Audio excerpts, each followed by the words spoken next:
Selamat datang kakak, selamat datang kakak, selamat datang kami ucapkan. Gunung Andong, gunung merbabu. Cakep. Selamat datang kakak-kakakku.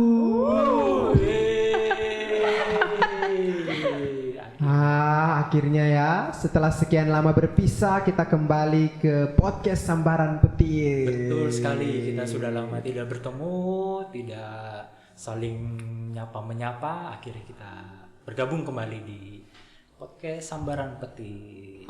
Mungkin karena sudah lama berpisah, aku mau tanya dulu nih, gimana nih kabarnya Kak Pet? Gimana nih kabarnya Kak Petir? Kabar saya ya begitulah, masih hidup. Bersyukur untuk itu ya. Padahal saya mau jawab itu loh ya. Kalau ditanya, sama sih, masih hidup. Tanya nggak ya? Terima kasih. Ditanya lah. Oke, kalau Kak Adel gimana nih kabarnya? Jawabannya sama. Masih hidup. Baik, Oh, baik, berarti baik, yang baik. perlu disyukuri ini adalah masih hidup. Kita masih hidup dan masih bisa bernapas, dan kita bersyukur kita masih sehat ya sekarang ya. Iya, puji Tuhan. Puji Tuhan, kita masih sehat. Nah, kita kan udah lama nggak ketemu nih. Kemarin-kemarin kakak-kakak ngapain aja? Liburan dong. Wih, serem kali liburan. Ya lah, kan ada waktu libur tuh, tanggal merah kemarin banyak Iya. lumayan. Tanggal merah kan hari Minggu sama beberapa kali aja ya. Yang berarti liburan sebelumnya mungkin. Maksudnya yang itu liburannya itu. Iya, berarti cukup menikmati liburan ya berarti ya. Ya. Oke, mantap. Kalau Kak Paul kemarin ngapain aja pas nggak ketemu? Main Ya, sama teman. main sama teman-teman karena semuanya sudah pada ke Salatiga kan. Oh gitu. Perkuliahannya juga rata-rata sudah onsite Kak Pet. Jadi kami sering bercengkrama, berjumpa, bertemu, bersosialisasi. Wow, semangat Di banget. kampus ya, bercanda ria bersama dengan teman-teman yang selama ini berpisah. Seperti Syukur tidak ada lah. corona ya. Ya mau dibilang gitu sih Kak. Oh jadinya disambar. Udah jadi ekstrim banget ya, udah ngapa-ngapain deh sama ini tuh. Tapi nggak apa, kayaknya itu cukup mengobati rindu ya. Nggak bisa ketemu sama teman-teman ya. Iya sangat mengobati rindu. Apalagi sudah ya hampir setahun ya tidak bertemu dan akhirnya berjumpa kembali. Iya, ketemu sama teman lama, teman yang baru juga ya. Iya. Banyak teman baru sih Kak. Iya. Kalian kemarin liburan kemana? Kemarin itu beberapa minggu yang lalu sempat ke Telomoyo. Ih, sedap, sedap. Yang pantai itu ya? Wow. Sabar ya. Oke. Iya. Ya. Dia diiyain aja. Oke lah kalau gitu. Kayaknya tidak ada yang menyambar lagi ya. Kayak bingung Iya. kita tuh mau jawab apa. Telomoyo yang pantai ya benar Kak. Iya, ya gitulah. Kalau Kak Adel kemarin kemana liburannya? Saya ditanyain juga ya, Iya astaga. Iya. Kan kehadirannya ada. Kemarin Kak Adel? nggak kemana-mana sih, tapi teman-teman yang dari luar kota yang main ke Salatiga, jadi kayak saya tuh jadi tour guide-nya mereka di sini. Oh, jadi tour guide. Jadi sembari liburan ya. Sembari mimpin teman-teman liburan. Ya. Mandu. Mandu ya. Pemandu wisata Salatiga ya. Mandu satu Salatiga. Kayak gitulah. Iya, Tapi iya. asik ketemu teman-teman yang terpisah lama. Mereka kan kebanyakan di luar kota ya. Jadi pas liburan kumpul-kumpul lagi di Salatiga, banyak kenangan gitu. Wush. Iya. Bikin kenangan baru gitu ya. Ingat kenangan lama terus bikin kenangan baru. Tawa. Kak Petir kemarin liburan emang kemana? Ya kalau Kak Petir sih kemarin liburan kemana ya? Paling cuman di kos aja sih. Terus ketemu ya sama teman-teman. Kan ada teman-teman. Ada teman. Iya, kebetulan ada. Pasti satu. Iya, betul. Itu pun karena dia datang ke sini. Oh, dari luar kota. Iya, dia datang ke luar kota menemui Dia datang ke luar kota. Datang ke luar Datang kota, dari atau luar datang kota. keluar Wah, Itu dia. Ya bersyukurlah kemarin ketemu sama beberapa teman. Jadi kami ada jalan-jalan, ada nongkrong. Terus ada muter-muter kota juga. Sampai pusing kami Oh, muter-muter. pusing ya? Minum Panadol nggak? Enggak. Oh, nggak sampai. Kami makan aja udah cukup. Makan Panadol. Masih dipaksa makan mana? Oh gitu. Oh berarti sama dong kayak saya. Itu jadi tour guide. Mandu. Enggak, bukan tour guide. Tapi kami jalan-jalan Meng-guide bareng. diri sendiri. Enggak, kami jalan-jalan bareng. Beda sama tour guide. Tour guide kayaknya memandu ya. Iya emang. Kan tadi aku bilang mandu. Oke deh.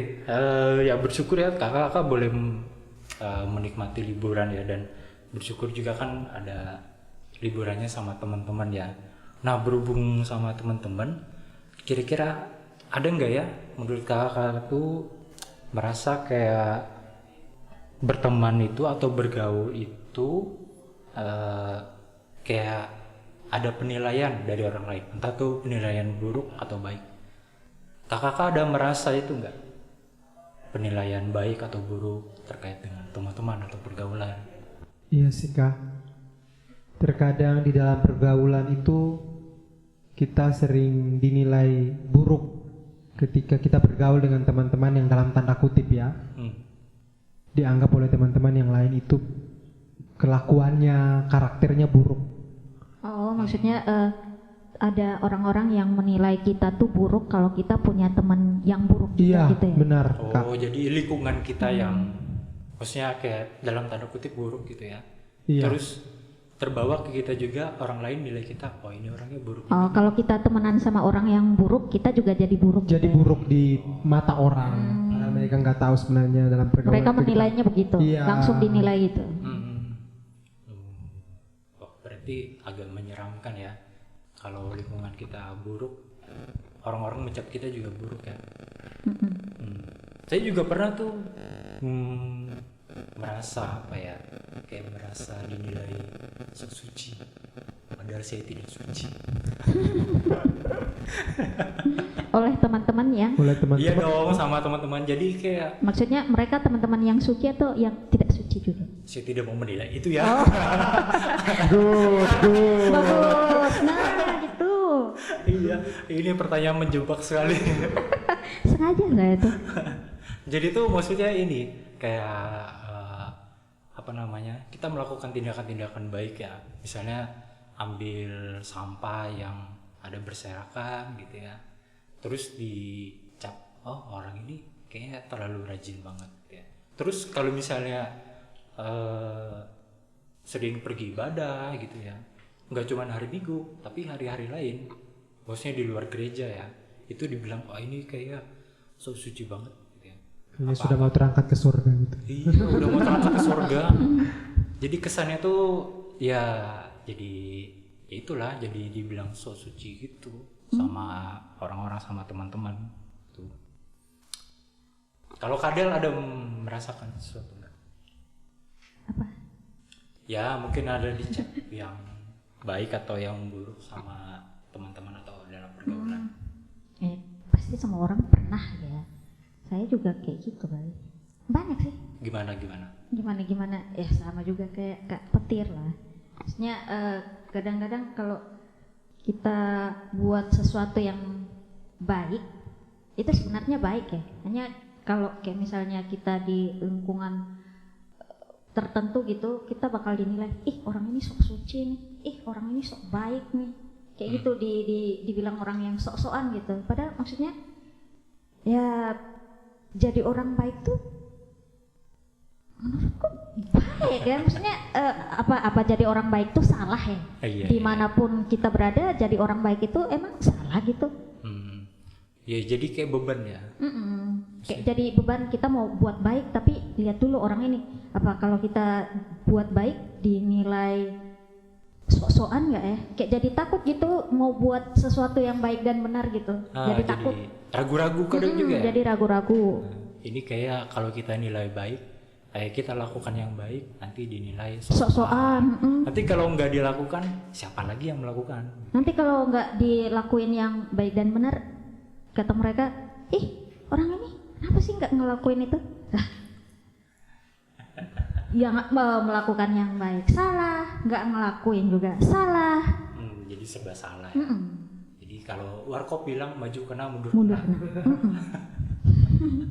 Ya cukup menarik. Tapi dari situ kan kita bisa lihat ya, ada misalnya keinginan-keinginan dari teman-teman atau orang-orang di sekitar kita tuh kayak ya itu tadi ada beban gitu ya, keinginan kita melihat terlihat baik.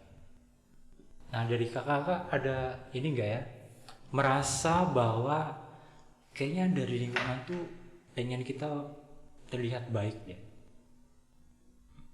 Pernah merasa itu enggak? Tuntutan lingkungan buat kita tuh harus hidup selalu baik gitu. Iya. Nah, Kadang-kadang sih begitu. kalau Kak Paul pernah merasa enggak? Ya sih, saya sering merasakan itu, apalagi di tengah-tengah teman-teman sefakultas atau teman-teman yang di sekitar saya, anak-anak teologi mungkin ya. Maunya tuh kita harus baik, kelihatannya harus termasuk tadi ya, harus bergaul dengan orang-orang yang baik, yang dalam tanda kutip mereka nilai itu orangnya yang baik mungkin. Padahal kita kan harus bergaul juga ya dengan mereka yang mungkin dalam tanda kutip menurut teman-teman itu kurang baik ya. Oh berarti seharusnya bergaul dengan siapa aja gitu kan? Iya. Artinya juga kita tidak menutup diri ya, kalau seandainya ada orang yang mungkin dalam tanda kutip perilaku atau sikapnya yang kurang baik, kita bisa terbuka juga ya bergaul sama mereka gitu ya. Iya benar sekali Kak Pet, bahwa kita harus bergaul juga dengan orang-orang yang dalam tanda kutip dinilai oleh lingkungannya mungkin dia itu orangnya kurang baik. Saya punya satu cerita, mau dengar atau enggak nih? Ya demi jalannya durasi. Oke, kemarin di gereja itu kami sempat PA. Oh ya. Kak Pet dan Kak Adel, dan ayat firmannya itu dari Galatia 2 ayat 11 sampai 14. Dari mana? Dari Galatia 2 ayat 11 sampai 14. Galatia 2 ayat 11 sampai 14. Coba ya, saya bacakan ya. Oke, boleh Kak. Perikopnya Paulus bertentangan dengan Petrus. Tetapi waktu Kefas datang ke Antiokhia, aku berterang-terang menentangnya sebab ia salah. Karena sebelum beberapa orang dari kalangan Yakobus datang, ia makan sehidangan dengan saudara-saudara yang tidak bersunat. Tetapi setelah mereka datang, ia mengundurkan diri dan menjauhi mereka karena takut akan saudara-saudara yang bersunat. Dan orang-orang Yahudi yang lain pun turut berlaku munafik dengan dia, sehingga Barnabas sendiri turut terseret oleh kemunafikan mereka. Tetapi waktu kulihat bahwa kelakuan mereka itu tidak sesuai dengan kebenaran Injil, aku berkata kepada Kefas di hadapan mereka semua, jika engkau seorang Yahudi hidup secara kafir dan bukan secara Yahudi, bagaimanakah kau dapat memaksa saudara-saudara yang tidak bersunat untuk hidup secara Yahudi? Itu isinya Kak Paul. Ya, seperti itu ya. Surat Galatia 2 ayat 11 sampai 14. Jadi tadi kita mendengar bahwa Paulus menceritakan kakak-kakak sekalian kepada jemaat di Galatia terkait pertentangannya dengan Petrus waktu mereka berada di Antiokhia. Sebab Petrus yang kala itu duduk makan bersama-sama dengan orang-orang yang tidak bersunat atau orang-orang non-Yahudi. Namun ketika ada orang-orang Yahudi yang datang, Petrus sesegera mungkin menjauhkan diri dari aktivitas makan bersama tersebut. Jadi Petrus melarikan diri dari meja makan. Oke. Sebab Petrus takut mendapat penilaian yang buruk ya, sama seperti kita tadi. Petrus takut mendapat penilaian yang buruk khususnya dari orang-orang Yahudi. Kan Petrus itu orang Yahudi juga. Jadi dia takut karena orang-orang Yahudi tidak biasa duduk makan sehidangan dengan orang-orang yang tidak bersunat atau non-Yahudi. Bagi mereka itu haram, pantang bagi orang Yahudi ya untuk duduk makan bersama dengan orang-orang non-Yahudi. Namun Paulus menilai bahwa perbuatan Petrus itu munafik karena itu bertentangan dengan Injil. Sehingga Paulus menegurnya karena tindakan itu tidak sesuai dengan Injil. Sebab Yesus menerima keberadaan siapapun dan orang dengan kondisi apapun, bukan hanya orang Yahudi saja, tetapi orang-orang non-Yahudi, bukan hanya orang-orang yang bersunat saja, tetapi orang-orang yang tidak bersunat juga. Jadi ada dua alasan yang membuat Petrus tuh menjauh dari meja makan. Yang pertama, ia ingin terlihat saleh di antara teman sesama Yahudinya. Seperti kita ya, kadang-kadang kita menjauhkan pergaulan yang dalam tanda kutip dengan orang-orang yang jahat karena kita takut dinilai oleh orang-orang di sekitar kita buruk juga, sehingga kita menjauhkan diri. Jadi kita ikut-ikutan ya, daripada saya dicap buruk padahal saya ini lebih buruk. Supaya tidak terlihat lebih buruk, lebih baik saya menjauh saja.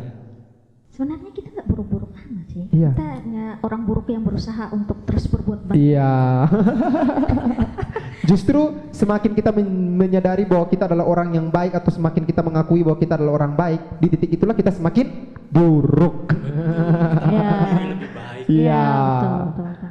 Terus yang kedua tadi apa? Jadi ketika tidak dilihat oleh orang-orang non-Yahudi, ia ingin menjadi baik bagi orang-orang yang tidak bersunat. Jadi itu yang kedua. iya, yang kedua, Petrus mau baik juga di tengah-tengah orang yang tidak bersunat, tetapi Petrus juga mau kelihatan baik di mata orang sebangsanya. Jadi Petrus itu munafik, tadi kata Rasul Paulus munafik. Jadi abu-abu orangnya.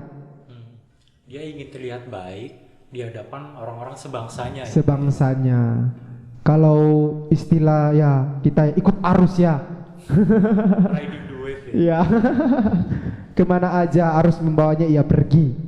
Jadi mungkin melalui cerita ini ada beberapa hal yang dapat kita pelajari, khususnya meresponi gejala-gejala pergaulan kita. Yaitu yang pertama, kadang kita hanya mau bergaul dengan orang dalam persekutuan. Jadi sama seperti Petrus, ia hanya mau bergaul dengan orang Yahudi. Akhirnya persekutuan kita menjadi persekutuan yang eksklusif dan tidak mau menerima keberadaan orang lain.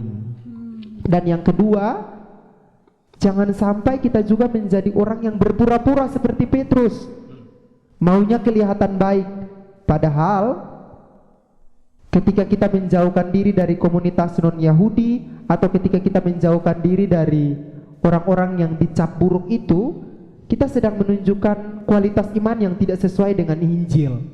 Mengapa demikian kakak-kakak? Karena Tuhan mengendaki kita untuk menerima keberadaan orang lain, bukan hanya orang-orang yang sesama komunitas kita saja, yang setiap hari kita menyanyi lagu rohani saja ya, Tuhan mulutnya Yesus ini hanya terangkup sedikit nama Yesus. Terangkup sedikit haleluya. Bukan seperti itu ya, tetapi kita juga harus menerima orang lain, sama seperti Tuhan juga dahulu menerima kita di saat kita masih berdosa. Apalagi contohnya ini ya, seperti perempuan Samaria ya. Tuhan Yesus kan mau menerima dan ngobrol ya. Iya. Waktu itu hanya Tuhan Yesus yang terima dia. Ya. Iya. Padahal Yesus juga sebagai orang Yahudi ya, dalam tanda kutip tidak boleh ya. Iya, tidak boleh dan larang. Iya, bayangan mereka saja tidak boleh menyentuh Yesus, haram. Tetapi Yesus menerima Dia. orang Samaria itu, apalagi kita ya. Tidak hanya orang Samaria ya kita ya. Iya. Terima. Semua orang. Jadi saya rasa Kak Pet dan Kak Adel, untuk menguji relasi kita dengan sesama, Tuhan tidak pernah bertanya siapa, tetapi Tuhan bertanya bagaimana caramu dan apa dampakmu. Jadi bukan siapa, dengan siapa kita bergaul, tetapi bagaimana cara kita bergaul dan apa dampak yang kita berikan bagi lingkungan kita.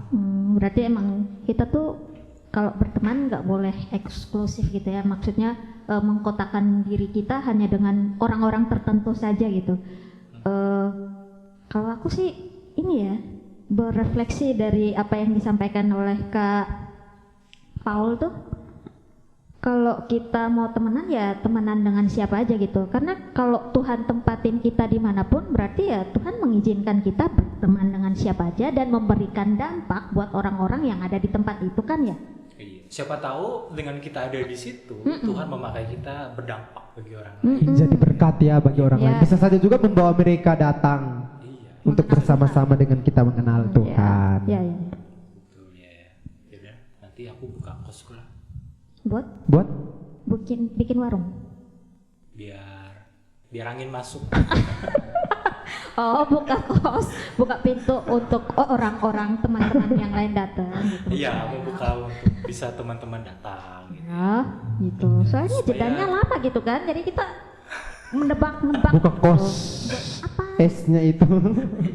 Supaya ya itu membuka sama teman-teman yang lain Oke. tidak eksklusif ya, seperti yang tadi kan tidak eksklusif hanya kalangan Yahudi gitu ya, tapi kepada yang non Yahudi juga gitu ya. Saya jadi nggak ragu-ragu lagi nih buat temenan sama orang-orang. Jadi nggak takut lagi gitu sama penilaian orang. Gitu. Yang penting kan penilaian Tuhan buat saya. Iya dong. Iya. Tapi yang pertama kali nilai orang biasa. Ya udahlah. Mau gimana lagi ya? Ya itu yang bisa kita minimalisir ya, maksudnya penilaian orang lain kan kita nggak bisa atur ya. Ya betul. Bisa kita atur kan bagaimana emosi kita ya. Ya. Terlalu- Bagaimana cara kita menanggapinya Nggak aja usah ya. ditanggepin lah ya kalau terlalu negatif. Iya, oke deh. Ya, habis ini aku Mau pulang, mau buka kos. Mau cari teman. Oh, belum ada teman. Kan katanya ada teman. Kan masih dikit. Oh masih dikit. Mau dibanyakin. Iya, mau dibanyakin. Temenan lah sama Kak Pau. Iya, supaya tidak eksklusif pada orang lain. Supaya bisa menerima orang lain. Karena siapa tahu saya dipakai Tuhan Oke. untuk berdampak. bagi Pergilah. Sekarang juga. Pergilah sekarang juga. Deh, pergi dulu ya. Saya pergi dulu ya untuk mencari orang. Oke, sampai jumpa Kak Pet, sampai Makasih jumpa sharing firman. Kak Adel, kakak-kakak semua sekali lagi Gunung Andong, Gunung Merbabu. Sampai jumpa di lain waktu. Sampai jumpa.